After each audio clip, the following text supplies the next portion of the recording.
Ji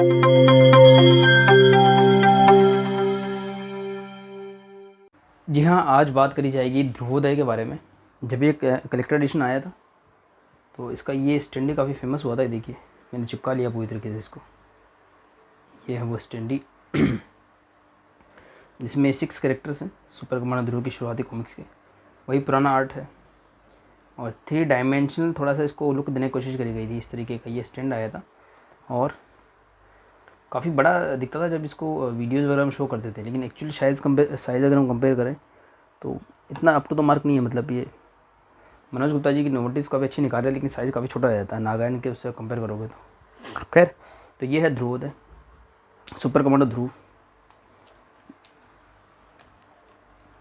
Raj comics by Manoj Gupta ji ने तो पूरा ईयर ही 2022 जो है वो सुपर कमांडो ध्रुव के नाम करा है। और इस साल जो सबसे पहला रिलीज़ उन्होंने करा था ध्रुवोदय का अनाउंस करके कि सुपर कमांडो ध्रुव की प्रथम 25 कॉमिक्स का ये ओमनीबस रिलीज़ किया था। उसके बाद में एक अटकी हुई सीरीज़ शक्ति रूपा रिलीज़ करी थी, जो कंप्लीट नहीं थी। उसकी सिर्फ फर्स्ट पार्ट का ही एक कवर बन पाया था। तो 3 पार्ट जो कि इनकम्प्लीट थे उनको एक साथ सडनली रिलीज़ कर दिया गया, जिसकी उम्मीद हम खो चुके थे। 2 पार्ट फ्लैट कलरिंग में मिले और फिर जो लास्ट का पार्ट था वो पेंसिलिंग में मिला, लेकिन स्टोरी कंप्लीट थी। अच्छी बात थी, अनुपम सिन्हा जी का काम था, काफ़ी समय से रुका हुआ था, काफ़ी अच्छा लगा मुझे। उसके बाद में इसका कलेक्टर एडिशन भी रिलीज़ किया गया, लेकिन इसमें भी बस एक स्टेप आगे बढ़ पाए कि इसका जो सेकंड पार्ट था उसका कवर कलर और इंक करवा दिया गया। तो एक तरीके से 2 वेरिएंट कवर हो गई है हिसाब से तो कलेक्टर एडिशन में, और तीनों कॉमिक्स के कवर भी होने चाहिए थे और इसके ऊपर एक अलग कवर होना चाहिए था। खैर, सारी बातों को अलग करके इस कलेक्टर एडिशन की खासियत ये है, सुपर कमांडो ध्रुव का स्केच अनुपम सिन्हा जी का बनाया हुआ, और ये एक ओरिजिनल स्केच है बाय द वे। मतलब सिर्फ एक कॉपी में, ये हर कॉपी में बना रहे हैं, 500 बनाने वाले हैं अनुपम सिन्हा जी, इस वजह से इसको लिया गया। और मैंने ऐसी एक और कॉपी ऑर्डर कर दी है, जल्दी आएगी, देखते हैं उस पर कौन सा स्केच मिलता है। तो ये तो था सुपर कमांडो ध्रुव अनुपम सिन्हा जी के बारे में और राज कॉमिक्स बाय मनोज गुप्ता जी के सुपर कमांडो ध्रुव ईयर बनाने के बारे में। तो ओमनी बस की अगर बात करें तो इस साल तो खैर काफ़ी सारे कलेक्टर एडिशन रिलीज़ हुए, आपको दिख भी रहे होंगे अलग अलग तरीक़ों से। जैसे कि ये एक इंटरनेशनल क्वालिटी का कलेक्टर एडिशन है, इंटरनेशनली एक्चुअली $30 प्राइस लिखी हुई इसकी। और ये कुछ 9 इश्यूज़ का एक ओमनी बस है, कंटिन्यूएशन में है विदाउट पेज नंबर, एक कंप्लीट स्टोरी आर्क है और पीछे से सारे उससे रिलेटेड कवर आर्ट वगैरह दिए हुए हैं, बहुत ही प्रीमियम क्वालिटी का है।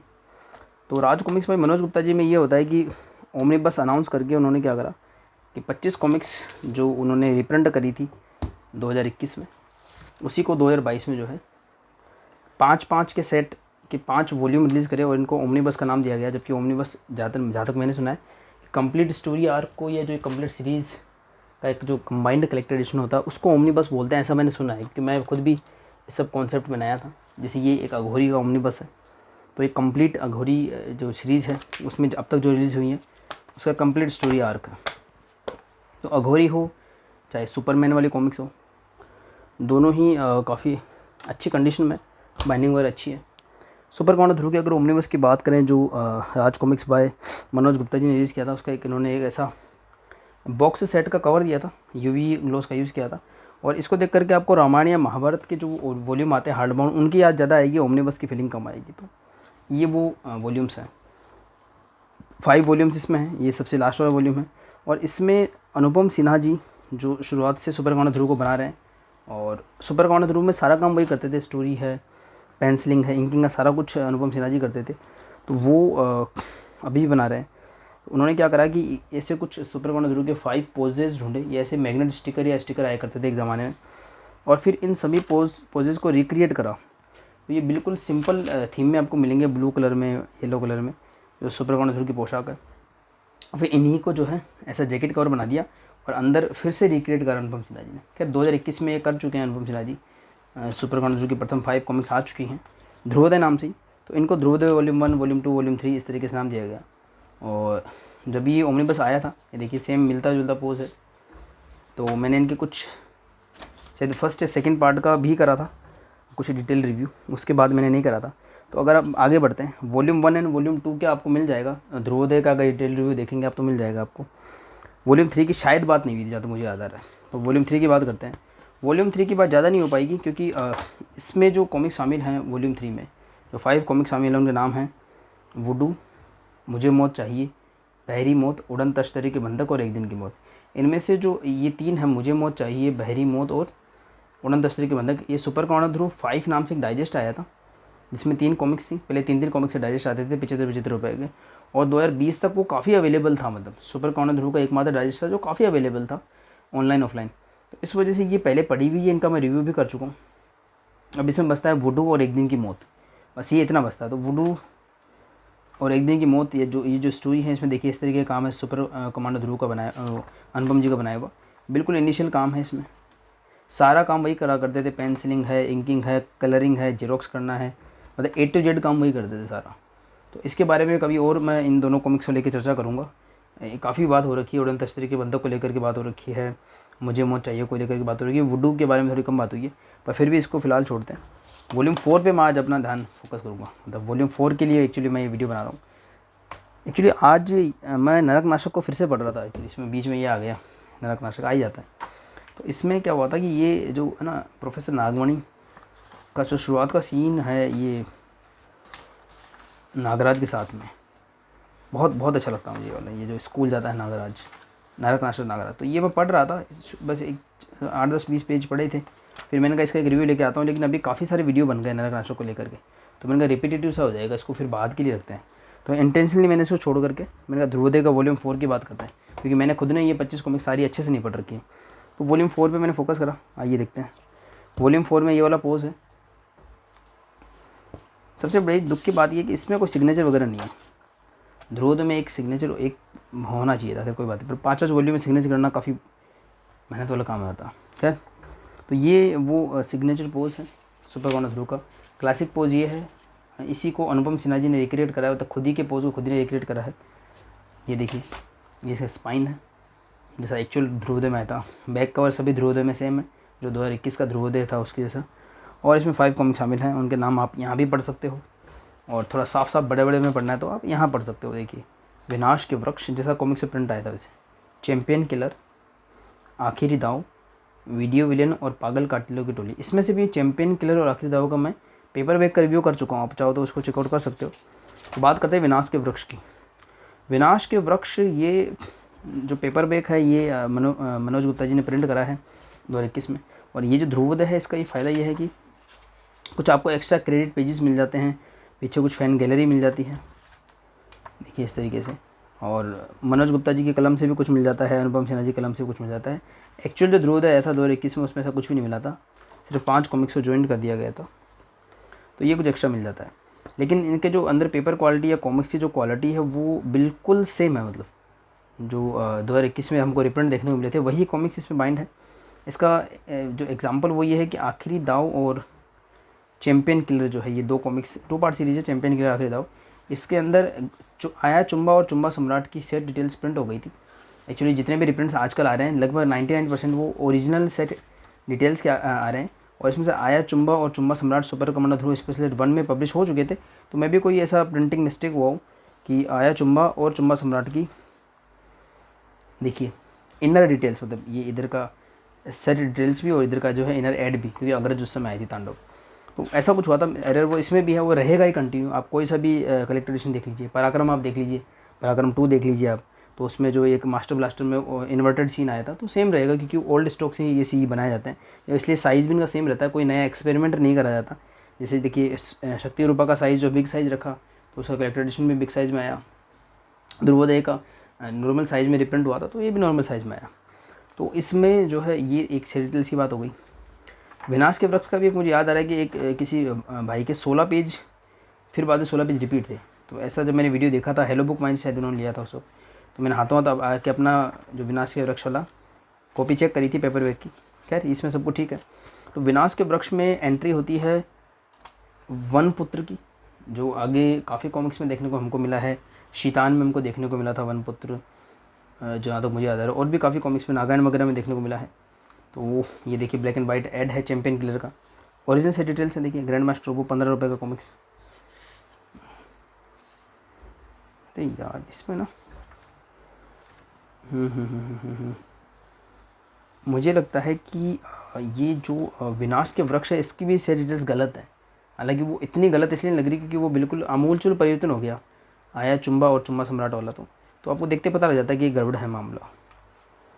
लेकिन यहाँ पर भी देखो ग्रैंड मास्टर रोबो की सारी ड्रिल्स प्रिंटेड हैं, क्योंकि यहाँ पे आई थिंक ये एक इशू है, ग्रैंड मास्टर रोबो की सारी ड्रिल्स प्रिंट है यहाँ पे। खैर जो भी हो, मैं भी यही रही हूँ। खैर आगे देखते हैं। तो ये है भाई विनाश के वृक्ष। तो इसमें क्या होता है कि अनुपम सिन्हा जी ने शेयर भी करा है इसमें कि जिस समय ये कॉमिक्स वो बना रहे थे उस समय जो है थोड़ा सा एनवायरनमेंट से रिलेटेड बातें काफ़ी हो रही थी, तो पेड़ काटे जा रहे हैं, ऐसी बातें हम जानते हैं, काफ़ी पढ़ सुनते आ रहे हैं। तो उनको लगा था कि पेड़ कभी रिस्पॉन्ड नहीं करते, मतलब जो भी उनके खिलाफ अन्याय हो रहा है कि अगर वो बोल पाते पेड़, उनके दिमाग में ऐसा आया तो क्या करते वो एकदम से। तो इसी आइडिया को लेकर के वनपुत्र का कैरेक्टर डिज़ाइन करा गया, जो पेड़ पौधों से बात कर सकता है और उनको अपने इशारों पर काम भी करवा सकता है। तो इस तरीके का था इसमें। तो इसमें जंगल काटे जा रहे होते हैं, तो वहाँ पर वनपुत्र आता है, वो उनकी भिड़ंत होती है गुंडों से जो जंगलों काटना चाहते हैं, और थोड़े से बैड एक्सपीरियंस होता है। सुपर काउंटर ध्रुव को भी होता है, क्योंकि जो इंसानों को पेड़ या फिर वनपुत्र अपना दुश्मन समझेंगे तो वो ध्रुव भी उसमें शामिल हो जाता है।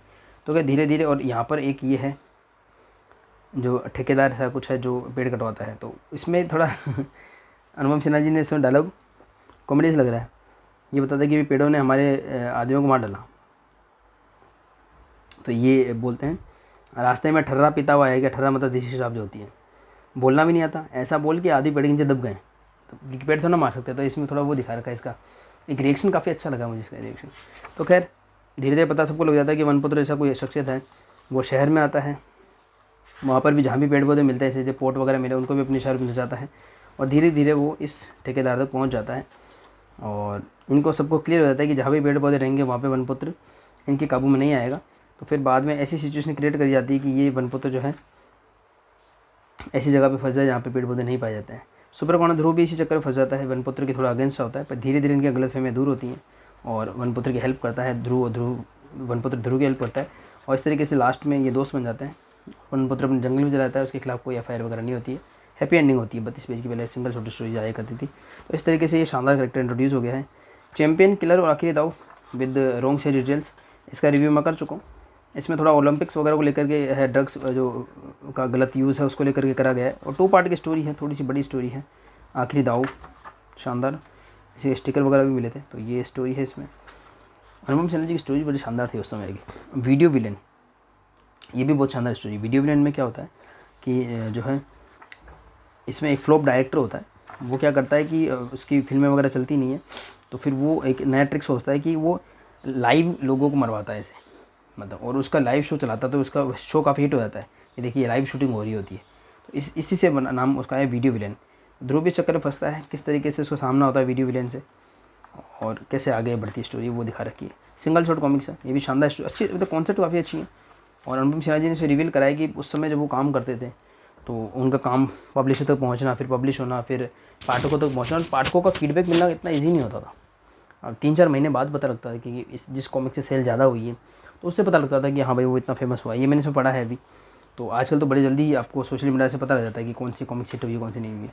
तो ये अपने हिसाब से बना रहे थे, लेकिन जब ये कॉमिक्स आ रही थी पागल कातिल टोली वगैरह, तब तक इनका जो 15 रुपये वाला 64 पेजेस का ग्रैंड मास्टर वो काफ़ी हिट हो चुका था, और इन्होंने ठान लिया था कि आप धीरे धीरे 32 पेज वाली कॉमिक्स बंद करनी पड़ेगी और 64 पेजेस वाली कॉमिक्स का ही राज चलेगा। खैर 20 नंबर कॉमिक्स है, इसके बाद 5 कॉमिक्स और आई 32 पेज की, फिर कभी नहीं आई 32 पेज की कॉमिक्स सुपर काउंटर ध्रुव की एटलीस्ट।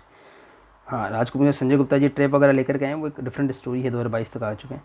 तो ये कॉमिक्स नंबर 20 या इस जो वॉल्यूम का 5वां नंबर कॉमिक्स है, पागल कातिलों की टोली। तो इसका कॉन्सेप्ट भी ऐसा है कि यहाँ पे एक फाइनेंसर नाम का एक विलेन होता है, वो क्या करता है, लोगों को पागल बना देता है और फिर उनसे अपराध करवाता है, क्योंकि पागल अगर किसी की जान भी ले लेंगे तो क्योंकि पागल है उन पर कोई केस नहीं होगा।